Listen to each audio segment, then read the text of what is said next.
우리가 인생을 살아가다 보면 우리 힘이나 지혜와 능력으로 어떤 일을 할 수 없는 그런 상황에 놓일 때가 있습니다. 도저히 해결할 수 없는 그런 상황, 그런 환경 가운데 그렇게 직면할 때가 있더라는 것입니다.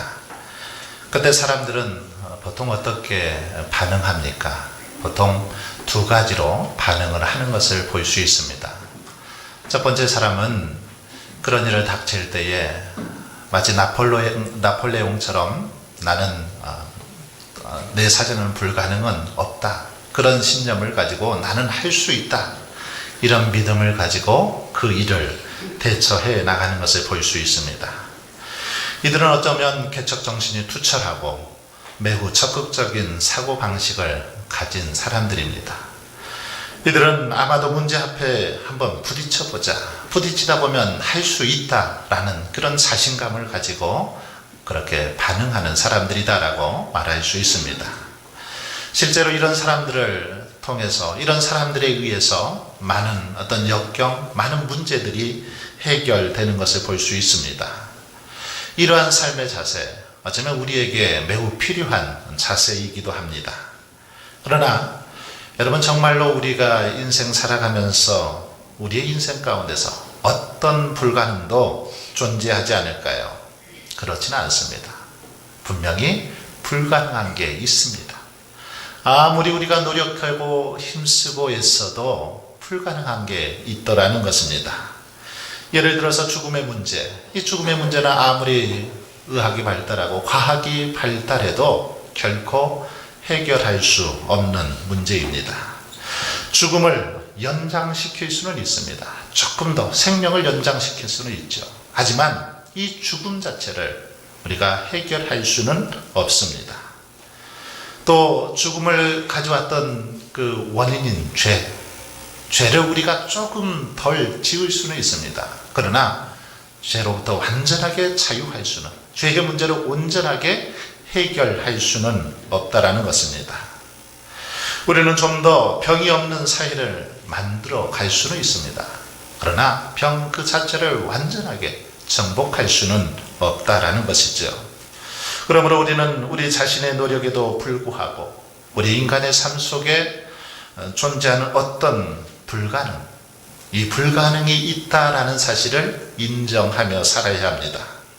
불가능을 끝까지 인정하지 않으면 그것은 우리 스스로 신이 되려는 그런 행위로밖에 볼 수 없습니다. 그러므로 우리는 우리의 한계를 인정해야 합니다. 한계를 인정하지 않고 불가능은 없다라는 신념만을 가지고 밀고 나가다 보면 결국 그것 때문에 더 큰 불가능 앞에서 좌절과 비참함을 겪게 되는 것을 볼 수 있습니다. 그리고 또 두 번째 반응은 불가능은 없다고 하는 사람들과는 달리 반대로 아주 조그만 어려움에도 쉽게 포기하고 무너지는 그런 사람들이 있는 걸 볼 수 있습니다. 아주 조그만한 어려움 앞에서도 전혀 도전해보지 못하고 노력도 하지 못하고 좌절하고 포기하고 낙심해버리는 그런 사람들이 있더라는 겁니다. 이들은 자신들의 한계를 너무 쉽게 수용해버립니다. 어떤 어려움 앞에서 너무 쉽게 포기해버리더라는 것입니다. 한 심리학자가 이런 실험을 했다고 하죠. 벼룩을 가지고 실험을 했는데 벼룩이 얼마나 좀 높이 뛰나 실험을 해보았더니 보통 벼룩이 한 20cm 정도 이렇게 높이까지 뛸 수 있다고 합니다. 많이 더 높게 뛰는 벼룩은 30cm까지도 뛰더라는 것입니다. 심리학자는 그 벼룩을 모아놓고 이제 유리컵으로 벼룩들을 덮었습니다. 그랬더니 어떻게 됐을까요? 벼룩이 20cm, 30cm를 뛰던 벼룩들이 뛰다 보니까 자꾸 이 유리컵에 부딪히는 겁니다. 그러니까 자꾸만 뛰는 높이를 낮추더라는 거죠. 20cm를 뛸 수 있었지만 10cm를 뛰어도 부딪히니까 컵의 한계인 7, 8cm만 뛰더라는 것입니다. 2시간이 지난 후에 유리컵을 치웠습니다. 그런데 그 이상 뛸 수 있음에도 불구하고 이제는 7cm밖에 뛰지 않더라는 것입니다. 20cm, 30cm를 뛸 수 있었던 벼룩들이 유리컵에 이 한계에 부딪혀서 적응하다 보니까 7cm, 8cm 밖에 뛰지 못하더라는 겁니다. 여러분, 우리 주변에는 이렇게 벼룩 같은 인생을 살아가는 사람들이 있습니다. 벼룩 같은 자세로 인생을 사는 사람들이 적지 않게 있더라는 겁니다. 자기 자신의 한계를 너무 낮게 낮추어버리고 어떤 문제 앞에서 너무 쉽게 포기하고 너무 쉽게 좌절하는 그런 사람들이 있더라는 것입니다. 여러분은 과연 이 둘 중에 어디에 속합니까? 어떤 사람입니까? 후자입니까? 아니면 전자에 속하는 사람입니까? 우리는 우리의 한계를 받아들이고 인정해야 합니다. 특별히 그리스도인들의 삶의 자세, 그리스도인들은 우리의 한계를 인정하는 사람들입니다. 그렇기 때문에 우리가 하나님을 믿고 하나님 앞에 나와서 예배하는 것입니다. 하나님의 도우심을 덧입을 때 우리는 그 하나님과 더불어 또한 불가능을 극복할 수 있다라고 믿는 사람들, 바로 그리스도인들입니다. 그렇다면 우리들의 삶 속에 다가오는 여러 가지 불가능해 보이는 사건들, 그 앞에서 그 불가능을 극복하려면 여러분 어떻게 해야 할까요?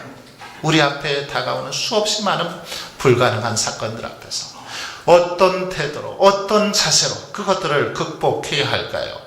이것이 오늘 본문 앞에서 우리가 던지고 있는 아주 중요한 질문입니다. 오늘 본문에 보시면 간질병이 들린 어린아이를 어떤 아버지가 데리고 예수님을 찾아왔습니다. 예수님이 안 계시자 예수님의 제자들에게 이제 부탁을 합니다. 자신의 아들을 제발 좀 고쳐달라고 그렇게 부탁을 하죠. 제자들이 물론 열심히 노력을 했겠죠. 그러나 그 병을 고칠 수가 없었습니다. 그들은 절망에 빠졌습니다. 바로 그때 예수님께서 산 위에서 내려오셨습니다. 세 제자와 함께 올라가셨다가 내려오신 것이죠. 예수님을 발견하는 순간 이들은 정말 새로운 소망이 생겼습니다. 그래서 예수님 앞에 엎드려서 제발 좀 도와달라고 부탁을 하고 있습니다. 그러자 우리 예수님께서는 이 불가능의 병, 귀신 들린 아이의 병을 주님께서 온전하게 고쳐주시는 모습을 볼 수 있습니다. 여러분, 간질병, 이것은 지금도 고치기 힘든 병입니다마는 과거에는 더 고치기 힘든 난치병이었습니다. 하지만 주님은 불가능해 보이는 그 병을 고쳐주셨습니다. 어떻게 그 병을 고칠 수 있었을까요? 오늘 본문 말씀을 통해서 함께 살펴보면서 은혜를 나누고자 합니다. 또한 이 말씀을 통해서 우리가 인생을 살아가면서 만나는 여러 가지 어려움들을 어떻게 극복하고 이겨내야 되는지를 이 말씀을 비추어 함께 생각해 보고자 합니다. 여러분, 우리 인생 가운데 만나는 여러 가지 불가능한 사건들, 불가능해 보이는 일들, 그 앞에서 우리는 어떤 자세로 임해야 합니까? 오늘 본문에 보시면 먼저 우리 안에 여러 가지 문제가 닥쳐올 때, 불가능한 일처럼 보이는 사건들이 우리 앞을 가로막고 있을 때 그 문제를 가지고 주님 앞에 나와야 된다라는 사실을 가르쳐 주고 있습니다. 19절 말씀을 보십시오. 믿음이 없는 세대여, 내가 얼마나 너희와 함께 있으며 얼마나 너희를 참으리요. 그를 내게로 데려오라 하시매. 여기 마지막 부분에 보시면 예수님께서 이렇게 말씀하십니다. 그를 내게로 데려오라. 그를 내게로 데려오라. 이렇게 말씀하십니다. 여기서 강조하는 단어, 내게로라는 단어입니다.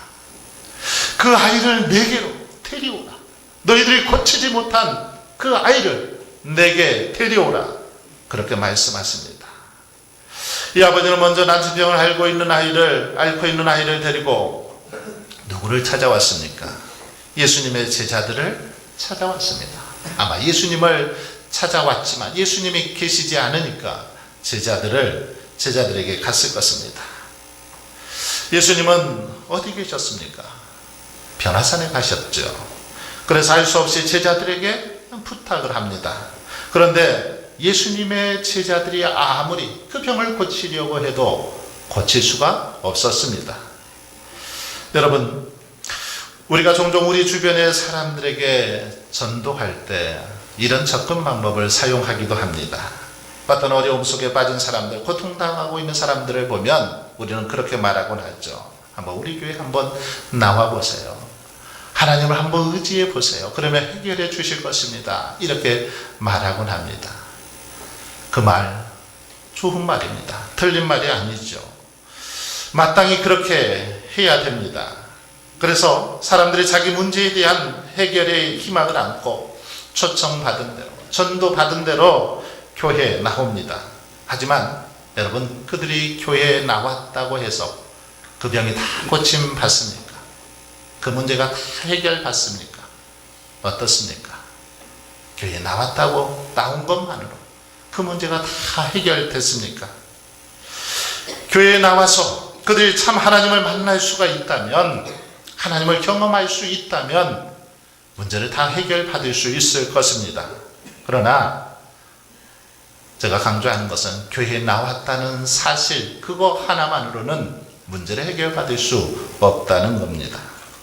예배를 통해서, 말씀을 통해서 살아계신 하나님을 만나지 못하면 아무리 우리가 교회에 나와서 그렇게 예배 드리고 있어도 우리의 문제를 해결할 수는 없다라는 것입니다. 하나님을 만나야만, 살아계신 하나님을 만나야만 해결된다라는 것입니다. 예배당 건물에만 나와서 앉아있다고 문제가 해결되는 것이 아니라는 것입니다. 예수님을 만나고 살아계신 하나님을 만나야만 해결된다라는 사실입니다. 정말 중요한 그것은 살아계신 하나님을 만나야만 우리 안에 있는 인생의 모든 문제들, 이것들을 해결받을 수 있고 고침받을 수 있다라는 사실입니다.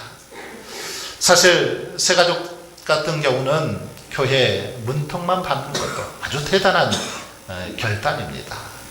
교회 나와서 예배 드리는 것만으로도 정말 중요한 결정을 하신 거죠. 그러나 그것으로 끝난 것이 아니라는 겁니다. 가장 중요한 것은 이제 하나님을 만나는 것입니다. 예수 그리스도를 만나야 된다는 것입니다. 오늘 본문에 보면 귀신 들린 아이가 예수님 앞에 나와서 예수님을 만났을 때 그 병이 고침받은 것을 볼 수 있습니다. 사랑하는 여러분, 그러므로 우리 인생 가운데 전혀 앞길이 보이지 않고 도무지 해결할 수 없어 보일 때 그 문제를 가지고 여러분, 주님께 나아갈 수 있기를 바랍니다. 끊임없이 우리들을 괴롭히고 우리를 절망케 하는 문제들을 가지고 주님 앞에 나아가서 우리 주님을 만날 수 있기를 바랍니다. 아무리 불가능한 문제라도 주님 앞에 가지고 나아가기만 하면 우리 주님께서 친히 해결하여 주실 줄 믿습니다. 두 번째로, 불가능을 극복하려면 예수님을 신뢰하는 법을 배워야 합니다. 예수님을 온전히 믿는 법을 배워야 한다는 겁니다. 예수님 앞에 문제를 가지고 나가올 때 예수님을 믿으셔야 한다는 겁니다. 정말 예수님이 나를 고칠 수 있다고, 예수님만이 내 인생의 해결자라고 분명한 확신과 믿음이 있어야 한다는 것입니다. 제자들이 귀신을 쫓아내지 못하고 병을 고치지 못했을 때 예수님은 이런 질문을 던집니다. 28절에 보시면, 집에 들어갔음에 제자들이 조용히 묻자오되 어찌하여 능히 그 귀신을 쫓아내지 못하였나이까? 제자들이 조용하게 물었습니다. 크게 묻기에는 아마 창피했을 것입니다. 그래서 조용히, 자존심 때문에 실패했으니까 조용히 묻습니다. 우리는 어째서 귀신을 쫓아낼 수 없었습니까? 왜 우리는 실패했습니까? 예수님께 그렇게 물었습니다. 그때 예수님이 뭐라고 말씀하십니까? 그들의 실패한 원인을 뭐라고 말씀하고 있습니까? 이 아이가 고쳐지지 않는 이유, 기적이 일어나지 않는 이유, 제자들의 기도가 응답되지 않는 이유, 그것을 뭐라고 말씀하고 있습니까? 19절을 보시면 대답하여 이르시되 믿음이 없는 세대여, 믿음이 없는 세대여. 주님은 그렇게 말씀하고 있습니다. 여러분, 여기서 우리는 분명한 원인을 찾아볼 수 있습니다. 지금 기적이 일어나지 않고 기도가 응답되지 않는 이유, 믿음이 없었기 때문이라고 주님은 그렇게 말씀하고 있습니다. 하나님에 대한 신뢰, 예수 그리스도에 대한 분명한 확신과 믿음이 없었기 때문에 그들의 기도가 응답되지 않았다라는 것입니다. 그래서 주님은 그들을 향해서 믿음이 없는 세대요, 이렇게 말씀하고 있는 것입니다. 오늘 본문과 똑같은 기사를 다루고 있는 마태복음 17장 17절에 보시면 주님은 이렇게 말씀하십니다. 믿음이 없고 패역한 세대요. 믿음이 없고 패역한 세대요. 오늘 이 세상이, 이 세대가 하나님의 기적을 경험하지 못하고 하나님의 영광을 맛보지 못한 것, 바로 믿음이 없고 패역한 세대이기 때문이다 라고 그렇게 주님은 말씀하고 있습니다. 그렇습니다. 하나님은 하나님을 신뢰하는 곳에서 하나님의 영광을 나타내시는 분입니다. 성도들이 온전히 하나님의 능력, 하나님의 권세, 하나님의 그 놀라우신 능력을 온전히 신뢰하고 의지할 때, 그때에 하나님의 영광이, 하나님의 임재가 그 자리에 나타난다라는 것입니다. 그런데 마태복음 17장 20절을 보시면 여러분, 예수님은 제자들에게는 조금 다르게 이제 말씀을 하십니다. 무리들에게는 이렇게 말씀하셨지만 제자들에게는 조금 다르게 말씀합니다. 믿음이 없다 이렇게 말씀하시지 않고 너희 믿음이 작은 까닭이니라. 너희 믿음이 작은 까닭이니라. 여러분, 제자들이 예수님을 따라 나서고 예수님의 제자가 되기로 결심했을 때 예수님을 향한 믿음이 그들에게 있었을까요? 없었을까요? 있었을 것입니다. 어느 정도의 믿음 있었을 것입니다. 믿음이 전혀 없지는 않았을 것입니다. 그래서 예수님도 제자들이 실패한 이유, 기적이 일어나지 않는 이유를 믿음이 작았기 때문이다, 믿음이 작았기 때문이다 라고 지적하고 있습니다. 믿음이 아주 없는 것은 아니지만 믿음이 너무 작았다라는 겁니다. 다시 말해서 귀신 들린 아이를 고칠 때 믿음이 작아서 믿음이 충분하게 그렇게 나타내지 못했다라는 것입니다. 그렇다면 여러분, 왜 그랬을까요? 그것은 무엇 때문입니까? 바로 제자들의 교만 때문이라고 생각합니다. 제자들이 과거에는 이 정도는 아주 거뜬히 성공했습니다. 예수님이 12제자와 70인의 제자들을 파송하실 때 그들에게는 병을 고칠 수 있는 권세를 주셨습니다. 귀신을 쫓아낼 수 있는 능력을 그들에게 주셨습니다. 그래서 그들이 나가서 정말 기도해보니까, 나가서 직접 해보니까 귀신이 떠나가고 병든 자가 고침받는 역사를 경험했습니다. 그래서 그들이 주님께 돌아와서 뭐라고 보고합니까? 선생님, 우리가 기도해보니까 병자가 낫고 귀신들도 항복하더이다, 이렇게 보고했던 기억이 있습니다. 이들은 과거에 성공한 경험이 있었다라는 겁니다. 그러니까 이번에도 성공할 수 있겠지 생각했던 것입니다. 더욱이 오늘 본문의 상황을 자세히 살펴보면 이 제자들의 아주 미묘한 심리 상태를 읽어볼 수 있습니다. 지금 여기 병든 아이와 씨름하고 있는 제자들 몇 명입니까? 9명입니다. 총 제자가 몇 명이죠? 12명이죠. 3명은 어디 갔을까요? 3명은 예수님과 함께 변화산에 올라갔습니다. 그 3명, 베드로와 야고보와 요한이죠. 제자들을 대표하는 그런 제자들입니다.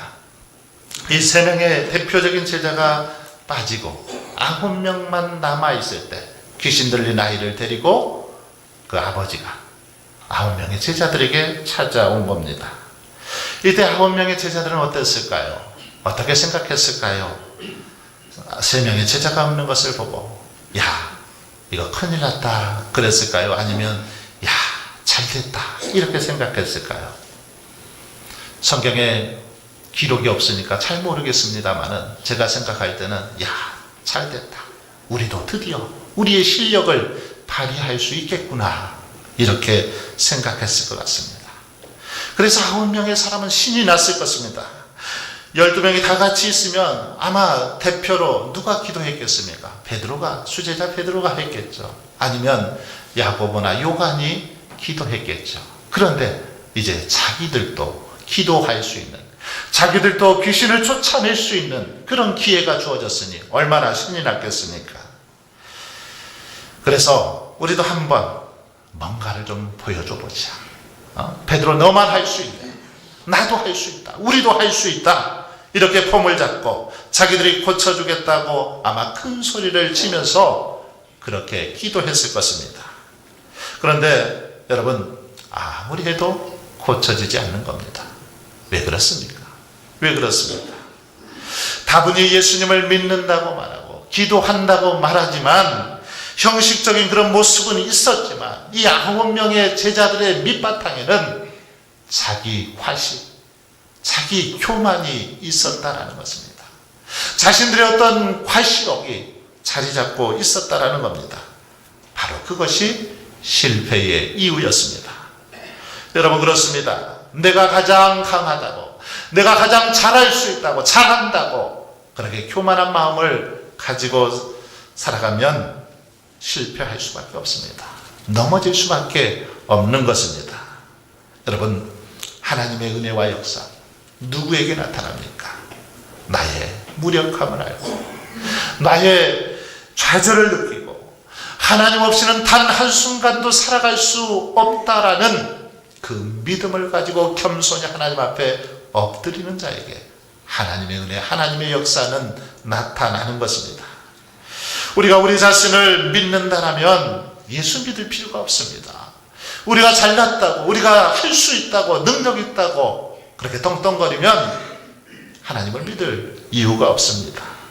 나의 한계를 알고 나의 절망을 알고 나의 부족함을 아는 사람들만이 예수님을 믿을 이유가 있고 예수님 앞에 겸손히 엎드릴 수 있는 것입니다.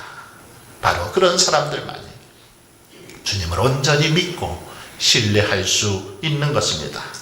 그러므로 여러분, 저와 여러분은 먼저 우리의 한계를 분명하게 깨닫고 더욱 주님만을 신뢰할 수 있길 바랍니다. 주님을 믿되 온전히 신뢰할 수 있기를 바랍니다. 마지막으로 우리가 불가능을 극복하려면 기도로 문제를 해결할 수 있다는 사실을 배워야 합니다. 문제를 가지고 예수님 앞에 나와서 예수 그리스도를 신뢰하셔야 합니다. 믿어야 합니다. 그럼 예수 그리스도를 신뢰한다라는 거, 어떻게 우리가 신뢰할 수 있습니까? 어떻게 예수 믿는 믿음을 우리가 증가할 수 있습니까? 어떻게 우리의 믿음이 더 잘할 수 있겠냐는 것이죠. 어떻게 해야 됩니까? 기도할 때 가능합니다. 우리가 기도할 때 더 믿음이 성장하더라는 것입니다. 기도는 우리로 그래서 하나님을 의지하게 하는 방편입니다. 우리가 기도할수록, 하면 할수록 더 하나님을 의지하고 신뢰하게 되더라는 겁니다. 하지만 기도하지 않으면 않을수록 자기 계획, 자기 능력, 자기의 어떤 잔꾀만 의지할 수밖에 없습니다. 그러나 기도하는 사람은 하나님을 의지하지 않고는 견딜 수 없는 것이죠. 여러분, 우리가 왜 기도하지 않습니까? 교만하기 때문이죠. 내가 할 수 있다고, 내 능력이면 충분하다고 믿기 때문에 기도하지 않는 것입니다. 그러나 자기 절망을 느낄 때, 자기의 한계를 느낄 때 우리는 무릎 꿇어 기도하지 않을 수 없는 것입니다. 9명의 제자들은 왜 귀신을 쫓아낼 수 없었습니까? 이 질문에 대한 대답을 29절에서 이렇게 말씀하십니다. 이르시되 기도 외에 다른 것으로는 이런 종류가 나갈 수 없느니라. 그렇습니다. 여러분, 기도 외에는 이런 능력이 나타나지 않습니다. 기도할 때, 온전히 하나님 앞에 믿음으로 기도하고 간구할 때 이런 역사, 이런 능력이 나타나더라는 겁니다. 기도만이 불가능을 가능케 하더라는 것입니다. 그렇습니다. 기도는 우리의 불가능을 가능케 하는 능력이요 지혜가 바로 기도입니다. 여러분, 우리의 삶을 돌아보면 우리의 삶 속에는 너무나도 힘들고 어려운, 참으로 불가능해 보이는 그런 일들이 많이 있습니다. 그것들이 우리 앞길을 가로막고 있습니다.